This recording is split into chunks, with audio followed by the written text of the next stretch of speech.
बतावा काजनी का रानी मंगजरनी हमरे बेटवा के टोना कई देले ह यह कइलो ही और के करी ये भतार काटी हमार लड़का बतावा ने करा था एक आँख फूट जाता ऐसे देखना जाता कुकुरिया से बनरी से अपना कर तो लड़की लड़का है नहीं लड़की का लड़का का हाल का जानी हमारे इतना बढ़िया का लड़का रहा एकदम झूरा के जैसे चुचुक के छोहाड़ा होगा पता नहीं का है इनके तकलीफ हुआ तो के भगवान देता तब ना तू जानतू कि कैसन होला लड़का लड़की दूसरे के बिटिया बेटा के का जानबू भतार काटो नहीं था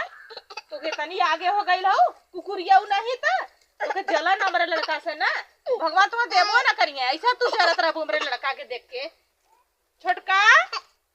ए छोटका का दीदी देखा तो हमारे बेटवा का तबीयत ना सही हुआ है। हाँ दीदी बड़ी बरौनिया चढ़ल लगा था कि बच्चे निजरा लगा नजरा ना गला वो भतार काटी जो रड़वा हुए ना वो टोना देले वो जन पतर की जो हड्डियां ओकर से बिटिया बेटा नहीं तू का जानी सही कहा तू दीदी लगा था कि उनके साल 1.5 साल हो गए शादी वाले को भगवान ने देना नहीं यही से देख देख के एकदम जरे नहीं ए भैया ला आई हो मैं देख ना जाता हुआ अरे बाप रे बप्पा लगा कि नहीं त लेके जा ऐसे कर मेरे बच्चे के ले जा तू तनी घुमाई दे ना घुमा दे तू तैसे दूध पिया दे तू हमार देख के एकदम दिमाग खराब हो लड़का का शकल सूरत देख के इने यह जन कुकुरिया है जन मंगजरनी का पूत का कर तो बिटिया बेटवा ना बर भाता काटी अगर ओए भतारे पर घमंड हुए आवार लड़ाऊ तो के हम बतावत हैला बनरो जब भगवान सकल ना सूरत देलन अगर सकल सूरत देलन तो तू का कर तू तो के होबो ना करिए कुकुरिया नहीं था जन हमारे बिटिया बेटवा के देख के जरत हूं नानी तो हमार बेटवा तोरे आँखी में भड़कैया के बिया चल गला कोप उठ गला तार आँख तोहर फोड़ दे आज आवा तकलू इधर ना तो तार अखिया निकाल के गोटी खेल जा कुकुरिया नहीं था इनके इतना जला ना भगवान जब देहले होतन तब ना तू हाल जान तू का हाल होला दूसरे के बिटिया बेटवा के का जानबू इस सवतिया मंगजरनी लागा था हम ही के कहते बाटे एके भगवान दे दिए बाटे ने खलैकी लइका ना तबई ज्यादा उड़ते बाटे हमरे ना दे हन त हम सबको टोना दे फिरब का हर जाओ के जब देखा तब छिनरो ऐसे बोलते ही रहा थी हमार जिंदगी उबिवा ले है ना हम का बताई का घरे कामो करा बाहरियो करा हर जगह लड़की लड़का ना है हमरे तो कुछ भी लोग बोले कुछ भी बोल दे जब देखा तब हमेशा हमारे जिंदगी के लायक रहा थी सब जने का हो का करता हूँ ये देखा फैला के बैठल ताइला फैलाई बैठता हूँ हाँ का बताई तोहरे ऊपर इतना गुस्सा लगाता है ना तोरे लड़की वड़की होते ही नहीं तोरे साथे हम उबिया ये है ठीक बा मुँह फुकाउनु तो से तो हम खिसियाई गए का मुँह फुकाउनु रे का बोल का मुँह फुकाउनु बतावा देता यहाँ का अच्छा ये बताओ हमारे लड़की लड़का ना है तू हमें हमको उनके लड़का टोना दे दिली है और कहते टोना करबे करते भौजी के अच्छा हम तो नहीं लगा दिला का तुम्हें और को हम टोना ही लगबे करते जब से आई है ना तब समझते टोना मार दे देखते इतना पतील हो चुका है तोरे चक्कर में हम अच्छा हमें तो कुल कहले आइला बोलो दिन भाई केयू पड़ाका तुमका मारब हम हमार किस्मत में जरा लाला में घर में बियाह के आ गेली फटाफट खाना बनाओ ना बनाई मुझे उसु ना बनाबो तो मुर्गी देख कर दे मर जाबू ठीक बा बनावा जल्दी खाना लेके आओ खटिए बैठे आई हम ओ देखा हो जा जना आवन ता जना बस एक का बात कही है हम हे का नटई दावे के चक्कर में लाग गए हैं हमार जिंदगी एकदम ए दीदी कैसन तू बरबरात हो गो अरे का बरबराई ने वो देख ला बड़को का दिन हमें लड़का का टोना दे देला हम सबको टोना देबे बहन हम बहुत सुनत रहली है ना बड़की दीदी कहत रहनी हमरे बेटवा के पता नहीं के टोना दे देला सा बहुत रोज बहुत तो ही के करी ऐसे रहनी हां कहत रहनी ओकरे पूछो लड़की लड़का हैया ना हुआ नहीं से तो के करी आवत रहनी मारे ये देखा रंडी के अगर लड़का हो गल है तो हमरे ना होता तो हम का टोना देबे सबके लड़की लड़कन के बहनी तो ही बतावा सही कहा तू लेकिन वो तो ही के कहता रहनी हां अरे तो हम कहत रहे ना उनका मंगिया बरवा उपार केस लतिया ना नहु का जानिए जेठान है तेकर का मतलब है हां दीदी का बताई हमके बड़ी बुरा लगत रहला कि तोहके कहत रहनी बतावा तोहरा आज ना कल भगवान देबा करियन लेकिन तोहके कहत रहनी कि टोना तो ही कसले उनके बेटा के अच्छा अपने सबसे बड़ी टोनाइन बाटे ना दूसरे का टोना का उकर थे ना चला हम बतावत ला उनके ना थोड़ा सही कहा था हम जात ला सास की कहा हां हां जब उनसे कहा कि उनके लड़की लड़का हन तो हम ऐसे बोली हैं हाँ बता तब तो लगा था कि अम्मा भी नहीं के सुनानी उन्हीं के सुनने भगवान ताके ना दिले तब उन्हीं के सुनने तब दीदी इतना बोल बोल के इतना तक निकल जानी सोच ला नहीं बहनी अम्मा हमरो सुनत ही ऐसा ना बाटे हां सही में ना सुनेनी तो ना सुनेनी नहीं एक बार आजमा के देखला ना सुनेनी यही से तो तके इतना कैसे नहीं हो ठीक कहा था लगा था तब ना सुनतीन तो वो नहीं तरफ अम्मा बाटीन हाँ वो सोचे नहीं तोरे ना बटा तो तोर का सुनिए नो नहीं कि बटा तो खिलावत इन खुशी के मारे पोता तो कहले सुनिए तोहार। हाँ ठीक कहा तो तब्बा हमें एकदम नौकरानी बना ही दिले हईन। हाँ समझ ला तू नौकरानिया हैया उ घर में आयल। हे भगवान ये क्या हमो के लइका दे देतन ना तो हम बुढ़ियों के मुंह पे मारी तो जेठनियों के मुंह पे मारी। चला चली। हाँ ही मैं तू सुनत रहा कहियो कहियो जाए के ना एकदम उनकर एकदम बरवा जड़ से उबार था। ठीक कहा तो अब उबरबाई करब उनके थोड़ा बना हम। हाँ, तब हम जाइए अपने घरे। चला तू।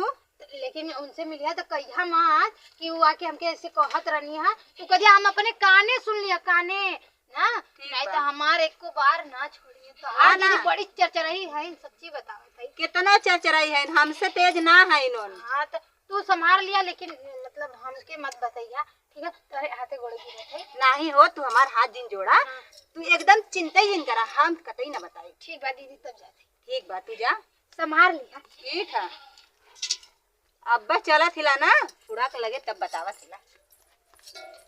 माई नहीं थे आवा तो हम बतावत ही ले हमारे सामने अगर मैं लड़का के ताकलू ना तो तारा रखिया निकाल के गोटी खेल जा। इतना सोच ले इने कल मुही एकरे जलन है तकलीफ है एकरे बिटिया बेटा है नहीं का कदर जानी के वो बिटिया बेटा का होला ये ना नेनो और ना सुटुकू ऐसा मोटा के ना गिरी है मुहवा के बोले खून उठ देख दइए कुकुरो नहीं थे कैसन गरियावत हो दीदी। काहे ना करिए करे हमर बेटुआ का खइले रहला तोरे आई बता तोरा जलन इतना पैदा कर ले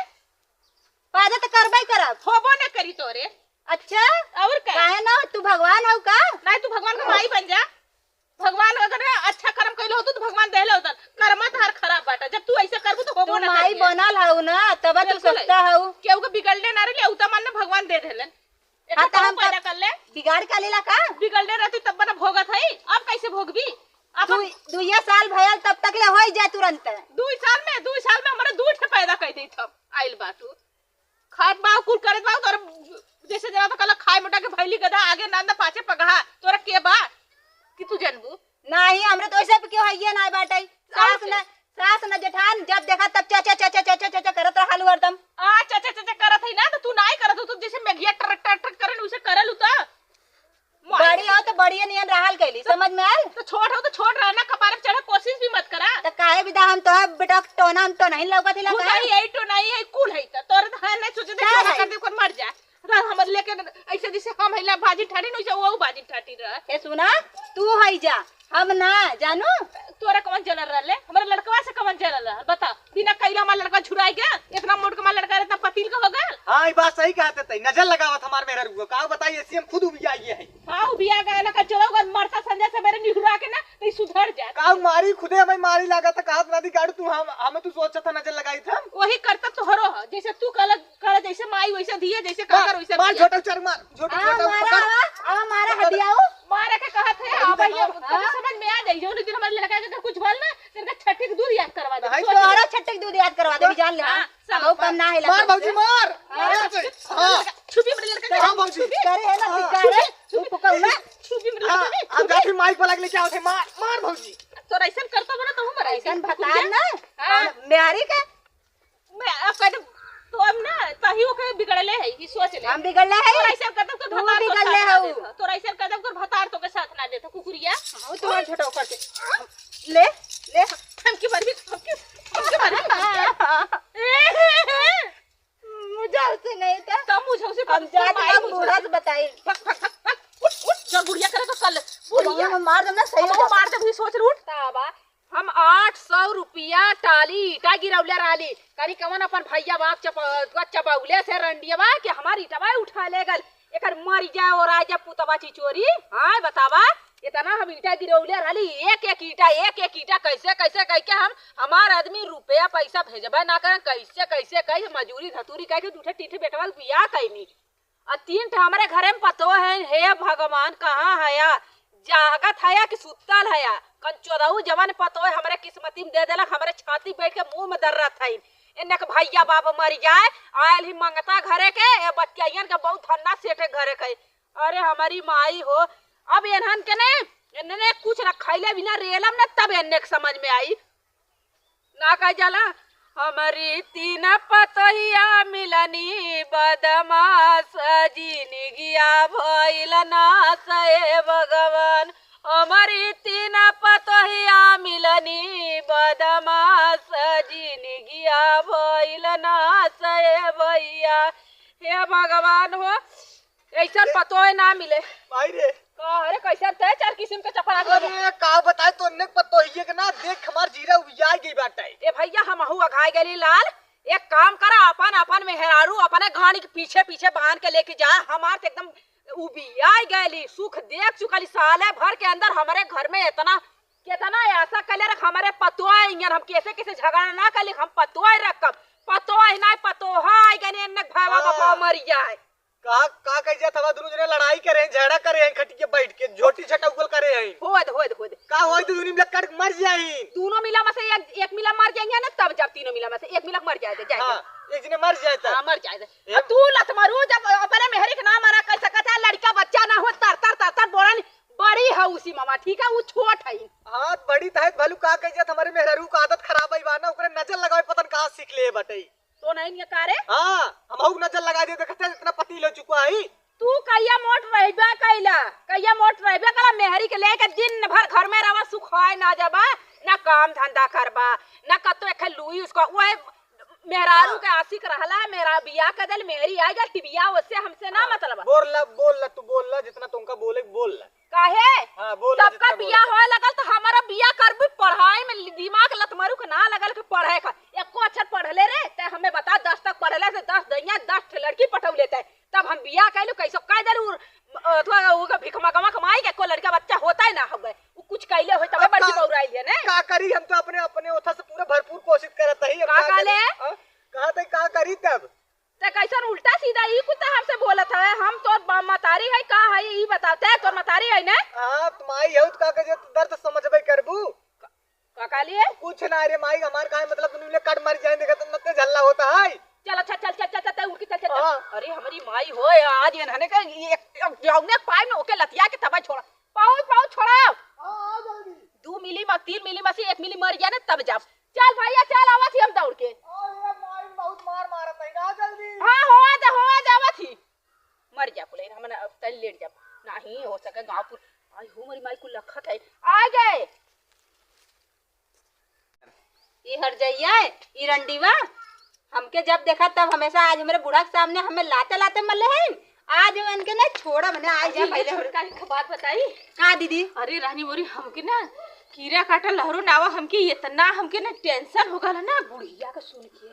बताओ ये बतावा सास ने रात के देवरानी ठना पर रहनी ना हां तब का लेकिन छोटका ऐसा न बात बूढ़ा कह दे ना हम बड़ा तकलीफ होता मैं करे जवाब में एकदम जैसे गोली की तरह लगा था अरे का कहानी दीदी पहले बतावा था देख हम खाली मालूम हो हम अपने बबुआ कसम खाते हम तो के खाली वैसे ही मजाक में बूढ़ा के खाली दिखाओ रे देखी बूढ़ा के अंदर का चलत हुआ हम मालूम हो तो के गरिया अंदर बुढ़िया के गरिया उतरे खाली तोहार मतलब की टारगेट लेके तो अरे का चाहिए बता तोर माई भाग गई रही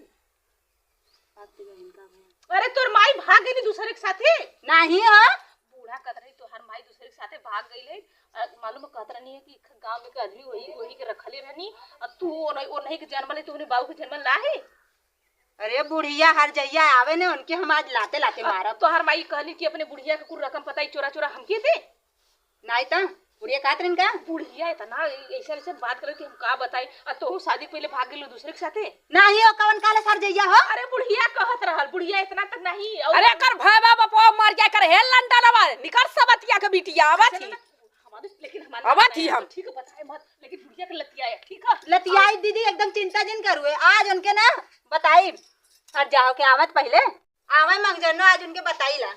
बुढ़िया है इतना हमार बतावा हमार अरे हेल लंडनवा तोर भाईवा बापा मर जाए करे हे पर मिलावा कमाई भिखमा कमा कमाई रे एक खटिया कोंचा ना एकर ओके भाई बाप मर जा पर मिलावा के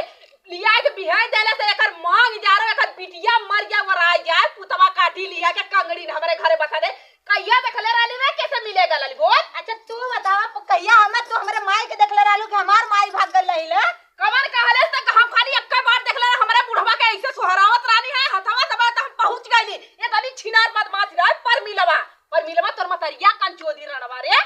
हमारे माई गरियाऊ जी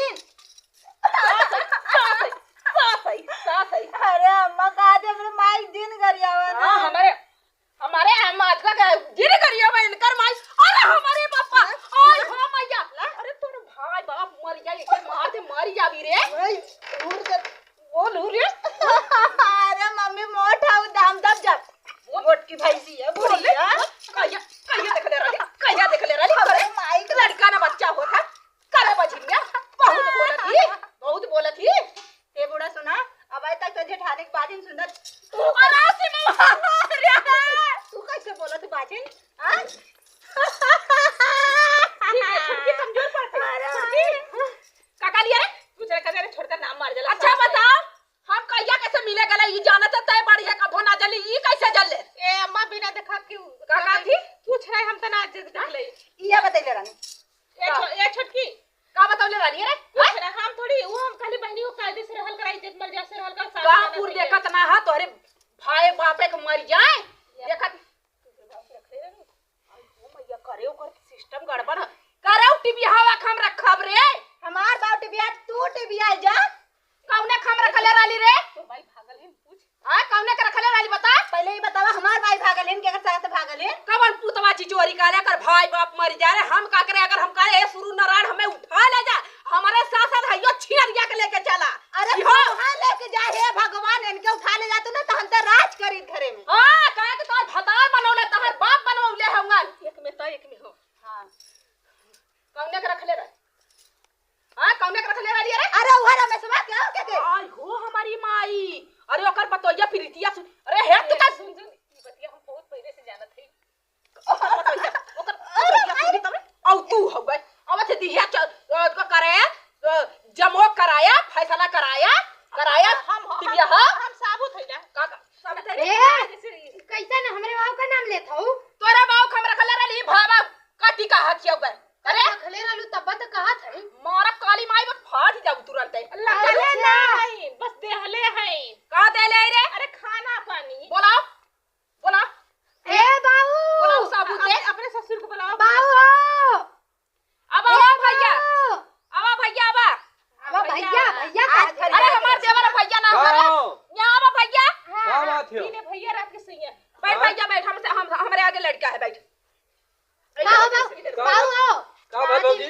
का भल? अच्छा ये बता तू है कहिया रखले रहली कहिया मतलब कहिया रखले रहली बतावा अरे हम तब कब हो रहा है ऐसा बात हो इधर बैठ जा तब कब हो ऐसा बात बना रहा है अच्छा ये बतावा हाँ। ये तना एकर पुतवा काटी का हाथ क्या अच्छा ये बतावा हम तो एक बार रहर के मिलल है इन्ने कैसे पता इना तो एक का जब मिले लालू तो का करे गांव भर बदनाम करत हो हम ओहो हम हाँ? हम लइटिया तोहार बाहर पतो जान गइलीन तोहार गांव देश जान गेल कल दिया ना मिलल झगड़ा कर इन्ने से तू सही नहीं बताओ रे मिलल लाली तो से हो तू बताया कब होगा ले तो से मिले बताओ बताओ नहीं कहत है हम कबो ना मिलल है नहीं लड़कियां मार के नहीं जाते देखत रहे देखा तो भैया बदनाम करत ही ने बदनाम करती ए लाइक तू हैया हो बुढ़ भगना तोहरो तो गलती हो जो तू लाइट बार के ऐसे ऐसे नाराज किया वेलू तो भगवती ले धीरे बोला तू जा तू रहा तू जा ताऊ जा काहे जाई तू राधी से मिले जाई बोला छछरी लग गइल ना भभात हो कहीं मिलल होती का पांच हाथे का और हो जाती एक दैया में पहले सुन मेरी अम्मा सही से हमारे ससुर के लगा मारा ए अम्मा सास हो तो सास नहीं रहा कर देगा मिलल बता सही से बता हम तो साथ दे जब से शादी भेले ना कम से कम साथ दे चंदनवा नहीं ने ए भैया तू जा सुन का ए तो जा रे हम जाते लेकिन हमें बदनाम जिन करे नहीं ना अरे बता हां जब खेलले ना खेल तो काहे बता ना बदनाम होगा तो कैसे छोड़ दो का बोले अरे हां तोरा दिया अरे हर गैया अरे निछोड़ बुढ़िया मार बड़ी अरे तो कमजोर पड़ती है कमजोर पड़ती है अरे हमार का तू कर रही छोड़ अरे बापा रे पंचो अरे सी मामा तो के हमरे खूने कसम छोड़ा रे भतरा काटी अरे छोड़ ले ई मनले से नो मन के अरे हमार का ऊपर है बुढ़िया हमार ऊपर तो हम तो तोरे वर से ही ना हमारा घर में से निकल जा सिर को है और भाई बाप मर गया अरे पहले सुन रे तोरा दुनिया बताओ उनका होगा तो इधरो हिस्सा ले उधरो हिस्सा ले ना हां सही कहा तू दोनों हिस्सा ले अब उच्च सही बोला सजिया में हां डीएनए टेस्ट करावी तब पता चली का करे डीएनए टेस्ट करावे जाबू वो हरौ बाटे हमारे ये हरौ बाटे हमारे दोनों और ले लेई ना तब तब तो हम मतलब तू मेरे पर ले ली हां तो हम भी रहे लाभ हम जाके लेकिन हम तो सपोर्ट देली आधा चाहिए ठीक है आधा आधा के दे हम तो हाथ सपोर्ट कई ले लेला ना अरे हमें को न देबे आधा लेवे आए हो। अरे भाई हम तोहरे वर से बाजे हम बुढ़िया के छोड़ाए है तू भारत रहलू बुढ़िया बतियार तो हर भाई बाप मारिया निकार के पंचायत बटोरब हमें बदनाम करत हऊ। पंचायत पंचायतिया में तो चला थोड़े अपने सबका बुल्ले है ना। एक करखा लगा दे पता ये गले में तू करखा लगा ये गले में हम चुन्ना लगाई और बरवा ने छील के माला जूता चप्पल का पहना के पूरा गांव ऐसे करके घुमा कहो हे रमेश भैया का हो एक कई बार मिलल रहली न हो कैसे पकड़ाई गईली। अब तो हई लइटिया बाहर के जौन ऐसे आवत रहलू वही को देख ले लाल होई। हमें लगा रहरिया हिलत रहा रहरिया का। हां हां वह रहरिया अच्छा तू हिलत रहा है। अपने घरे जा दूसरे दिन मिले आए ने। चला ठीक हो ठीक। स्वामी राज के मेहरारू मर गए बड़ा गांव भरे के भौजाई से मजा लेत हुआ लेकिन हमार बुढ़िया में को जान तो पाई में तब न मजा लेत है। सही तब्बा तो रोज लुग्गा लेके पहिए भागले रहा थी। हां तब ऐसे लुका उठावा नहीं चल देली रोज भागल रहा थी ना। वो ना वो बुढ़ऊ कमजोर पड़ल उबरिया पड़ल तब वो सकला यही से वो लग जाते है। हां दीदी चली अबा ए भैया अबा बताए अबा एने हमरे मारा थी ना बा की बोला हमें मारा थी भैया पंचो हमें मारा थी। आज इनके ना मार के एकदम मुंह जे कह दे एकदम खत्म कर दी कहानी है। एकदम चला